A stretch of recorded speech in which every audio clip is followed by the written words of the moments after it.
이어서 CBS 기자와 함께하는 뉴스 이때이 순서입니다. 이강도 포항시장이 포항 최초 삼선 시장이 된 지 1년이 지났습니다. 미래 먹거리 산업 육성과 함께 시민 건강 등에 집중했던 민선 8기 포항시정이 지난 1년을 김대기 기자와 함께 정리해 보겠습니다. 김 기자. 네. 포항 최초 삼선 시장인 이강덕 시장, 민선 8기 시작된 지 벌써 1년이 지났군요. 네, 지난 2014년 취임한 이강덕 시장은 함께하는 변화, 도약하는 포항을 철학으로 내걸고 시정을 운영하고 있습니다. 네. 민선 6, 7기를 거치면서 철강 중심 단일 산업 구조를 배터리와 바이오, 수소 등 신산업을 발굴해 다변화하고 있습니다. 또 그린웨이 프로젝트를 통한 친환경 도시로의 전환과 해양 문화 관광 육성 등을 역점 추진하고 있습니다. 이강덕 시장은 기후위기와 탄소 중립, 수도권 집중화와 초고령 사회 진입 등 급변하는 환경 속에 포항만의 저력을 적극 활용한 민선 8기 새로운 미래 전략을 추진해 나가고 있다고 밝혔습니다. 예. 그동안 포항하면 제철, 이 철의 이미지가 거의 공식적으로 드러나 왔었는데요. 최근에는 신산업이라고 할 수 있는 2차 전지가 포항의 새로운 이미지가 되는 모습이에요. 네, 포항시는 전기차 시장이 폭발적으로 성장할 것으로 판단하고 산업 생태계 선정을 위한 선제적인 노력을 기울여 왔습니다. 네. 지난 2016년 에코프로를 유치 시작으로 2019년 지정된 배터리 규제 자유구역 특구는 전국 유일의 3년 연속 우수 특구로 선정됐습니다. 네. 또 올 상반기에만 포스코 퓨처엠 등 대기업들이 5조 5천억 원의 대규모 투자를 하면서 핵심 소재 양극재 생산 세계 1위라는 성과를 냈습니다. 현재 포항시는 정부 차원의 지원을 통해 배터리 산업의 세계 시장 선정과 글로벌 초격차 경쟁력 확보를 위한 2차 전지 특화단지 지정에 총력전을 펼치고 있습니다. 예. 그리고 이 배터리 산업만큼이나 바이오 또 헬스 산업에도 포항시가 집중을 하고 있죠. 네, 포항시는 코로나19를 겪으면서 중요성이 강조되고 있는 바이오 헬스 산업의 선정과 이를 이끌 의사과학자를 양성할 포스텍 연구중심 의대 설립에 심혈을 기울이고 있습니다. 네. 바이오 산업 선점을 위해 바이오 오픈 이노베이션 센터, 세포막 단백질 연구소 등 포항만의 다양한 혁신 인프라를 확대하고 있습니다. 무엇보다 의사과학자 양성을 위해 포스텍의 연구중심 의대를 설립하기 위해 노력한 결과 직전 단계인 의과학대학원을 올해 개원했습니다. 여기에 정부와 의사단체가 2025년 의대 입시 정원을 확대하기로 합의한 만큼 연구중심 의대 설립에 파란불이 켜졌습니다. 예.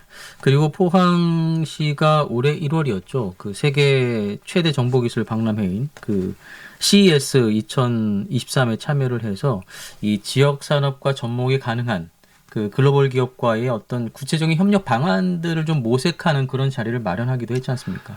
네, 미국 라스베가스에서 열린 CES 2023에 포항시는 우리나라 기초지자체로는 유일하게 전용 부스 포항관을 운영했습니다. 예. 참여한 지역 기업 30곳의 우수한 기술력에 전 세계인들의 이목이 집중됐습니다. 이를 통해 글로벌 시장을 선도할 혁신 제품에 수요하는 혁신상의 포항 지역 기업 6곳이 선정되기도 했습니다. 네. 자, 그리고 빼놓을 수 없는 것이 이제 그 민생 경제인데 시가 그 소상공인을 좀 집중적으로 지원하고 또 골목 상권을 좀 활성화하는 방안들 이런 것들을 통해서 민생 경제 활성화에도 어느 정도 성과를 좀 내고 있는 것 같아요. 네, 포항시는 올해 포항사랑 상품권 3,252억 원을 발행한 것을 포함해 지난 2017년부터 누적 발행액은 1조 8,090억 원에 달합니다. 네. 포항시는 생산 유발과 부가가치 등 민생 경제에 미치는 효과가 큰 만큼 발행을 계속하겠다고 밝혔습니다. 또 지역 우수 농특산물 매출 증대를 위해 직거래 장터를 포함해 라이브 커머스 등 소비 트렌드에 맞춰 다양한 유통 채널을 확대한 결과 지난해 75억 원의 매출액을 달성하기도 했습니다. 예. 그 무엇보다 그린웨이를 확대하는 것이 시민들로서는 상당히 좀 피부로 와닿는 그런 정책 중에 하나가 아니었나라는 생각도 좀 들거든요. 네, 포항시는 시민의 건강과 여가를 위한 보행 친화 도시를 만들기 위해 도심 곳곳에 푸른 숲과 산책로를 확장하고 있습니다. 네. 철길숲에 올 연말까지 시민 광장을 조성하고 포스코 대로와 희망 대로에 숲길을 만들어 도심 전체를 연결하는 녹색 네트워크를 완성할 계획입니다. 지난해 철길숲과 해도 도시숲이 온실가스 배출권 거래제에 승인된 데 이어 올 6월 뱀버리 마을 문화숲과 연일 근린공원이 추가로 승인되기도 했습니다. 네. 포항은 전국 최다인 4곳을 승인받은 지자체로 탄소 중립을 선도하고 있습니다. 예, 이번에 교통 분야 성과를 좀 가보죠. 영일만대교 사업이 시작됐다는 것, 또 동빈대교나 SRT 운영 등이 상당히 좀 성과가 아니었나 싶습니다. 네, 지역의 오랜 수건인 영일만대교 사업이 올해부터 본격 추진될 것으로 보입니다. 네. 정부안으로 처음으로 예산 50억 원이 편성돼 현재 KDI에서 사업 계획 적정성을 검토 중에 있습니다. 이후 설계에 돌입할 예정입니다. 네. 또 남구 송도동과 북구 항구동을 연결하는 해상교량인 동빈대교가 모습을 드러내고 있습니다. 현재 약 25%의 공정률을 보이고 있으며 오는 2026년 완공이 목표입니다. 특히 포항 수소 SRT 운행이 올 9월부터 시작돼 열차 환승에 따른 불편과 이동 시간이 줄어들게 됐습니다. 예. 그리고 국제 크루즈선 운항이 재개가 되면서 해양 관광 도시로 거듭나기 위한 준비 이런 것들도 잘 진행이 되는 것 같아요. 네, 지난달 초 영일만항에서 개항 이후 최대 규모인 11만 4천 톤급 국제 크루즈선이 시범 운항이 재개됐습니다. 네. 포항시는 고부가가치인 국제 크루즈 관광 산업 도시로의 가능성을 확인한 만큼 해양 관광 상품 개발 등에 확대할 예정입니다. 또 마이스 산업을 위한 국제전시 컨벤션 센터가 지난해 연말 설계에 들어갔고 동해안 해양 생태 관광과 해양 힐링의 중심지가 될 호미반도 국가해양정원 사업은 예타 대상 사업으로 선정돼 내년부터 사업이 시작될 것으로 보입니다. 예. 그리고 여성 일자리 사업도 어느 정도 성과를 인정받고 있죠. 네, 지난 2012년 여성 친화 도시로 지정된 포항시는 양성평등 등 다양한 성과를 인정받아 지난해 12월 여성가족부로부터 재지정을 받았습니다. 네.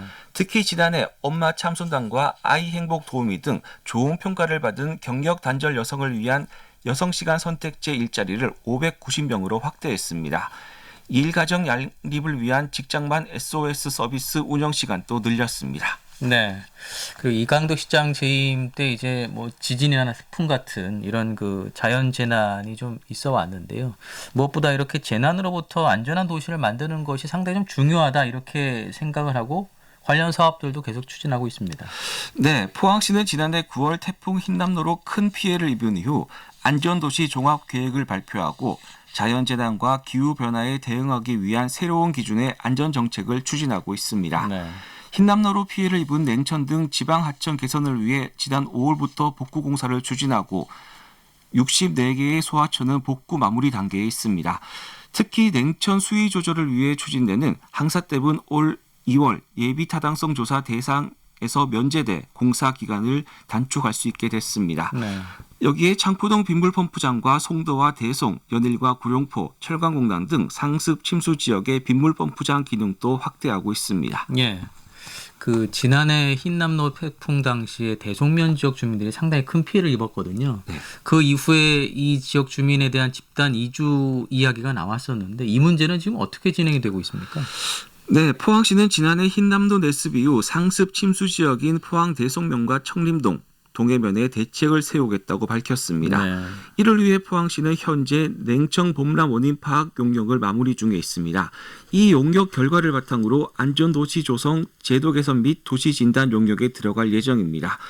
포항시는 포항시 전체를 재해재난으로 지키기 위한 안전도시 조성 용역에 앞서 흰남노 당시 냉청 범람에 대한 원인을 명확히 파악하고 있다고 설명했습니다. 안전도시 조성 용역을 통해 상습 침수 지역의 침수 예방이 불가능할 경우 주민 집단 이주를 추진할 방침입니다. 예. 자, 포항시의 민선 8기 지난 1년 성과들 좀 짚어봤는데요. 근데 지금 이제 포항시와 포스코 간의 갈등은 아직까지 좀 해결이 되지 않고 있는 상황인데 이 숙제 좀 하루빨리 풀어야 될 것 같아요. 네, 포스코 지주회사인 포스코 홀딩스의 서울 설립과 관련해 포항시와 포스코는 지난 2021년 12월부터 갈등을 빚고 있습니다. 네. 당시 시민들은 범대위를 구성하고 상경 집회 등 강력한 항의에 나섰습니다. 올 2월 포스코 홀딩스 주소지를 포항으로 이전하고 미래기술연구원 본원도 포항에 설립하면서 갈등이 봉합되는 듯 했습니다. 하지만 문의뿐인 이전과 설립이라며 포스코 범대위를 중심으로 한 반발은 계속됐습니다. 이후 포항시와 포스코의 상생 협력 회의도 중단되는 등 갈등이 오히려 깊어지는 모습을 보이고 있습니다. 네. 포항시는 상생 협력 회의에 포스코가 안 나온 것을 문제 삼고 포스코는 포스코홀딩스 주소 이전 이후에도 반발이 계속되는 것을 포항시가 뒤에서 조정하고 있기 때문이라고 생각하고 있습니다. 네. 근데 이런 가운데 최근에 그 포항에서 있었던 포스코 포항제철소 1기 그 종합준공 50주년 기념 행사가 있었지 않습니까? 이 자리에서 이강덕 시장과 최정호 포스코홀딩스 회장이 한 2년 만에 만나면서 상당히 좀 화해 모드가 조성되는 것이 아니냐 이런 기대감도 나오고 있어요. 네, 이날 기념식에는 이강덕 포항시장이 초대돼 20개월 만에 최정우 회장을 만나 화기애애한 분위기를 연출했습니다. 네.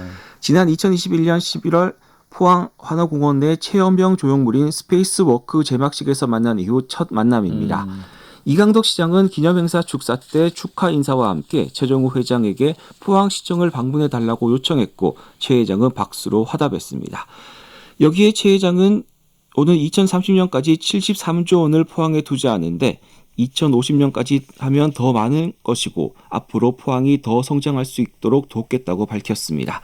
당장 급 진전하지는 않더라도 서로 대화함으로써 상생협력 분위기를 만들어 가자는 데는 의견을 같이 한 것으로 전해졌습니다. 예, 지역 발전을 위한 상생 협력, 그것을 위한 발걸음 좀 기대해 보겠습니다. 자, 포항시의 민선 8년의 지난 1기 성과들 함께 짚어봤습니다. 뉴스윗데이 김대기 기자였습니다. 고맙습니다. 네, 감사합니다.